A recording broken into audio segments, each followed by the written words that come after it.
मेरे प्यारे देशवासियों, नमस्कार। आप सब लॉकडाउन में इस मन की बात को सुन रहे हैं।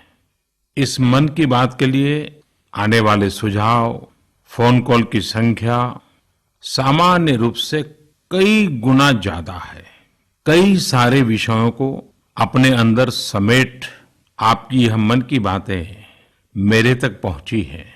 मैंने कोशिश की है कि इनको ज्यादा से ज्यादा पढ़ पाऊं, सुन पाऊं। आपकी बातों से कई ऐसे पहलू जानने को मिले हैं जिन पर इस आपाधापी में ध्यान ही नहीं जाता है। मेरा मन करता है कि युद्ध के बीच हो रही इस मन की बात में उन्हीं कुछ पहलुओं को आप सभी देशवासियों के साथ बांटूं। साथियों, भारत की कोरोना के खिलाफ लड़ाई सही मायने में पीपल ड्रिवन है। भारत में कोरोना के खिलाफ लड़ाई जनता लड़ रही है, आप लड़ रहे हैं।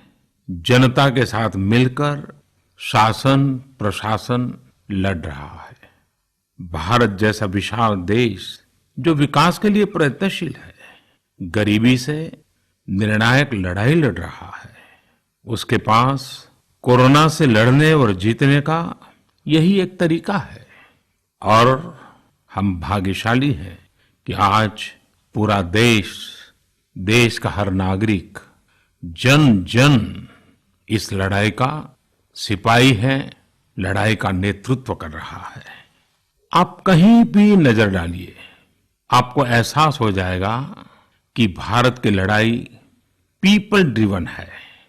जब पूरा विश्व इस महामारी के संकट से जूझ रहा है, भविष्य में जब इसकी चर्चा होगी, उसकी तौर तरीकों की चर्चा होगी, मुझे विश्वास है कि भारत की ये पीपल ड्रिवन लड़ाई, इसकी जरूर चर्चा होगी। पूरे देश में, गली मोहल्लों में, जगह जगह पर आज लोग एक दूसरे की सहायता के लिए आगे आए हैं।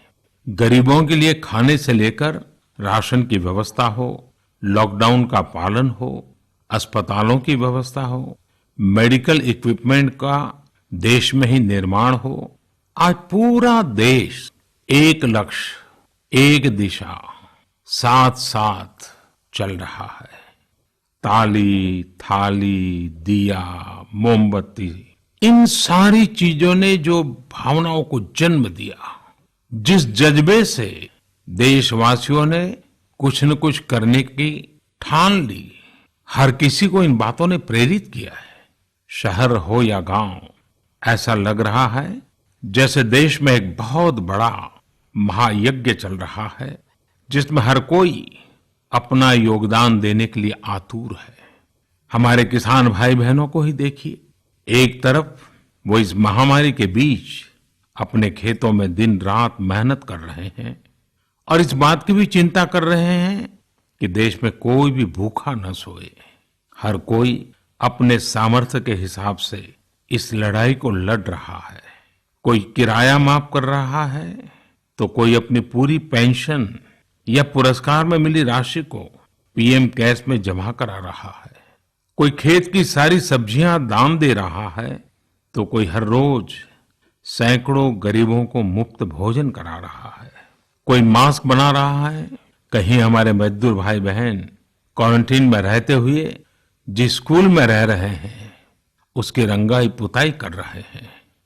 साथियों, दूसरों की मदद के लिए आपके भीतर हृदय के किसी कोने में जो ये उमड़ता घुमड़ता भाव है ना, वही कोरोना के खिलाफ भारत की इस लड़ाई को ताकत दे रहा है।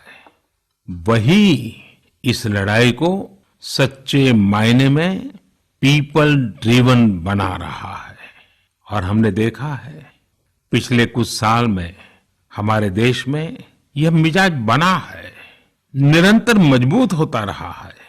चाहे करोड़ों लोगों का गैस सब्सिडी छोड़ना हो, लाखों सीनियर सिटीजन का रेलवे सब्सिडी छोड़ना हो, स्वच्छ भारत अभियान का नेतृत्व लेना हो, टॉयलेट बनाने हो, अनगिनत बातें ऐसी है। इन सारी बातों से पता चलता है हम सबको एक मन, एक मजबूत धागे से पिरो दिया है। एक होकर देश के लिए कुछ करने की प्रेरणा दी है। मेरे प्यारे देशवासियों, मैं पूरी नम्रता पूर्वक, बहुत ही आदर के साथ आज 130 करोड़ देशवासियों की इस भावना को सर झुका करके नमन करता हूं। आप अपनी भावना के अनुरूप देश के लिए अपनी रुचि के हिसाब से अपने समय के अनुसार कुछ कर सके, इसके लिए सरकार ने एक डिजिटल प्लेटफॉर्म भी तैयार किया है। ये प्लेटफॉर्म है covidwarriors.gov.in। मैं दोबारा बोलता हूं, covidwarriors.gov.in।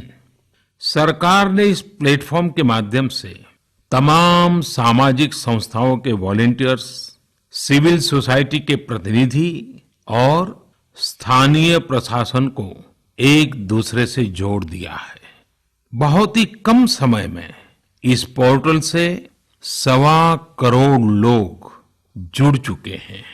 इनमें डॉक्टर, नर्सिस से लेकर हमारी आशा, एएनएम बहनें, हमारे एनसीसी, एनएसएस के साथी, अलग अलग फील्ड के तमाम प्रोफेशनल्स, उन्होंने इस प्लेटफॉर्म को अपना प्लेटफॉर्म बना लिया है।